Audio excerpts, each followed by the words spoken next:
মহাকাশ বিজ্ঞানের ইতিহাসে এক রোমাঞ্চকর এবং নজিরবিহীন উদ্ধার অভিযানের সাক্ষী হতে যাচ্ছে বিশ্ব।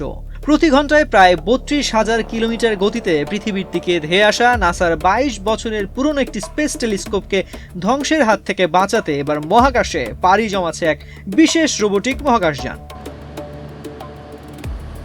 গত ২ দশক ধরে মহাবিশ্বের সবচেয়ে শক্তিশালী এবং রহস্যময় আলোর বিস্ফোরণ বা গামা রে বাস্ট নিয়ে গবেষণা চালিয়েছে প্রায় $৫০০ বিলিয়ন মূল্যের এই ঐতিহাসিক টেলিস্কোপটি।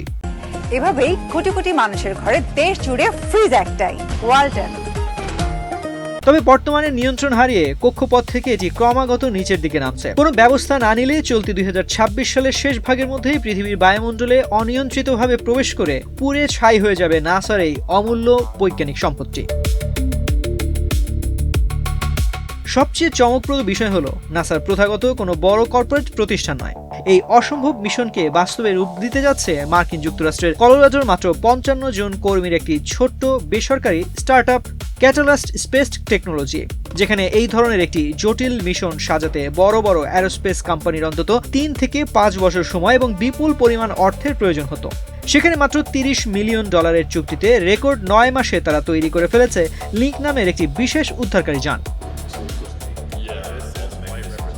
ক্যাটালাস্ট স্পেসের ভাইস প্রেসিডেন্ট অ্যান্ড্রু থমসন জানান, এত কম সময়ে কাজ শেষ করার জন্য তারা বড় বড় লজিস্টিক্স কোম্পানির দীর্ঘসূত্রিতা এড়িয়ে গাড়ি তৈরির শিল্প বা অটোমোবাইল ইন্ডাস্ট্রির মতো অন্যান্য খাতের বেশ কিছু প্রমাণিত প্রযুক্তিকে নিজেদের সিস্টেমে ইন্টিগ্রেট করেছে। গত ৮ জুন মহাকাশযানটিকে সফলভাবে উৎক্ষেপণ ব্যবস্থার সঙ্গে যুক্ত করা হয়েছে এবং চলতি বছরের জুনের শেষ নাগাদ এটি মহাকাশে পাড়ি জমাবে। উৎক্ষেপণের পর প্রায় ৬ সপ্তাহ ধরে লিঙ্ক মহাকাশে লো আর্থ অরবিটে সুইফট টেলিস্কোপের পিছু নেবে।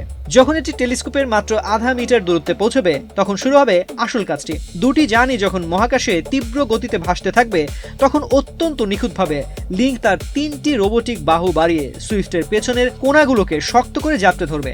এরপর কম্পিউটার ভিশন ও স্বয়ংক্রিয় প্রযুক্তির মাধ্যমে টেলিস্কোপটির গতি নিয়ন্ত্রণ করা হবে। পরবর্তী ধাপে এটিকে ধাক্কা দিয়ে ৩০০ কিলোমিটারের বিপজ্জনক নিম্ন কক্ষপথ থেকে ঠেলে ৫০০ থেকে ৬০০ কিলোমিটারের নিরাপদ উচ্চতায় বা নতুন কক্ষপথে তুলে দেওয়া হবে। পুরো প্রক্রিয়াটি সম্পন্ন হতে সময় লাগবে প্রায় ৩ মাস।